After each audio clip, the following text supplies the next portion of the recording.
खलीफा के लबों से जो गुलो जौहर बिखरते हैं, खलीफा के लबों से जो गुलो जौहर बिखरते हैं, बड़े अनमोल मोती है ये दौलत हम संभालेंगे, बड़े अनमोल मोती हैं ये दौलत हम संभालेंगे. And now, inshallah, we'll go into the next bit. I think, Zishan, I think it's you're doing the Friday Summit, don't you? Ji Assalamualaikum. Right, so I'll share my screen. exactly. Also, Jazakallah guys all for joining. I know we're on a new platform today on Teams, but mashallah, we've maintained the same amount of numbers. So appreciate that, guys. Because you. Assalamualaikum warahmatullah. So I'll deliver the summary of the Friday sermon delivered by Hazur today. Speaking about Hazrat Usman radiallahu anhu, Hazrat Khalifatul Masih Ayyadullah Ta'ala bin Nasir Aziz stated, Hazrat Usman radiallahu anhu performed his last Hajj about a year before his demise. At the time, the rebels had already started creating their disorder. Hazrat Amir Muawiyah radiallahu anhu had accompanied Hazrat Usman radiallahu anhu and suggested that Hazrat Usman should go to Syria with him, as the disorder was rising. Hazrat Usman replied that under no circumstance would he leave the proximity of Holy Prophet sallallahu alaihi wasallam. Then Hazrat Amir Muawiyah radiallahu anhu suggested that he would send a Syrian army for Hazrat Usman radiallahu anhu's protection.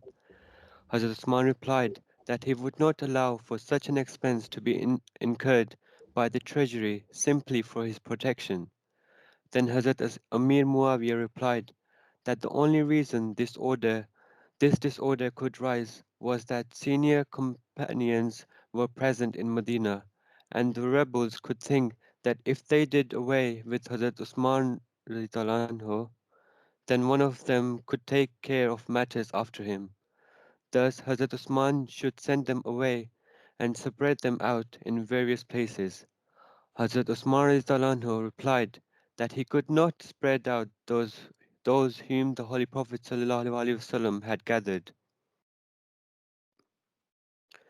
Hazrat Khalifatul Masih Ayyadullah Ta'ala bin Sahil Aziz mentioned that uh, while Hazrat Usman radiallahu anhu was imprisoned in his own home by the rebels, he repeatedly said to his captors that they should not kill him. He said that if they did so, they would never be able to offer prayers together, nor would they ever be united in fighting back against the enemy. He advised them to abstain from fighting. However, the rebels did not pay any heed to his words, and so Hazrat Usman radiallahu anhu prayed to God that he should keep account of all those who had besieged his home and raised his rebellion, and punish them accordingly. It is narrated that all those who had participated in this rebellion eventually all perished. History records that while Hazrat Usman was surrounded by the rebels, he was asked by the companions and people of Medina repeatedly to allow them to fight the rebels, and that he would be absolutely justified in doing so. However, Hazrat Usman always said that by God I will never fight these people, and I advise you not to shed your blood for my sake. When the rebels were sure of their victory, they tried to dethrone Hazrat Usman radiallahu anhu one last time. They sent a man to Hazrat Usman radiallahu anhu and demanded that he should step down from the seat of Khilafat. Hazrat Usman responded that I always stayed away from the evil actions, even in the age of ignorance, and continued this practice in Islam. For what reason and crime should I leave the seat of Khilafat? I will never take off the shirt provided to me by Allah. So this was a brief summary of what Hazur mentioned about Hazrat Usman Radiallahu anhu, and at the end Hazur announced the Janaza prayers of Maulana Muhammad Idris Sahib from Ivory Coast, Amina Naigas Sahiba, Nuhi Kazak Sahib, and Farhad Nasim Sahiba. Jazakallah. Jazakallah Zishan, mashallah, was really good. Today's Friday sermon was incredible because for Zur to describe exactly the incident where Hazrat Usman Razillah who passed away, even I learned so many things and all the minute details as well. And I've made a Kahoot today as well around that incident. So I hope you guys are listening well. And inshallah, we'll see how much you guys are listening actually. I just wanted to share with you, with the person who Hazur mentioned at the end, Maulana Idris Muhammad Saab. So watch this first. So this is Maulana Idris Saab, and he's talking about the power of prayers, and it's just a short story of him. I think you guys can see this now, right? Yeah, we can. Did you enable sound from device as well when you were sharing? Yeah. I'll just play this and then we'll carry on talking. Okay? दुआ तो अभी तक अहमदी का सबसे बड़ी ताकत दुआ है।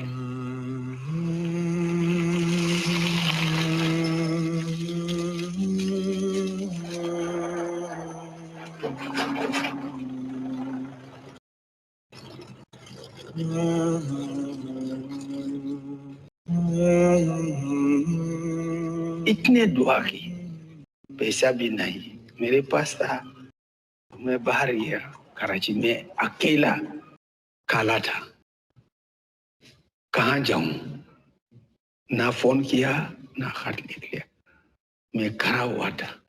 एक बंदा मेरे तरफ आए, उसके टोपी से मुझे पता चला कि ये अहमदी है। ना कहा, अंग्रेजी बोला, मैंने जवाब ना दिया, अरबी बोला, मैंने जवाब दिया को मिनाए नांदा, अब कहाँ से है? कहा तो कहते ठीक है, आप मेरे साथ चले, लेकिन अब थोड़ा सा फासला रख दे वरना लोग पता चलेगा। हम चल पड़े, बाद में हम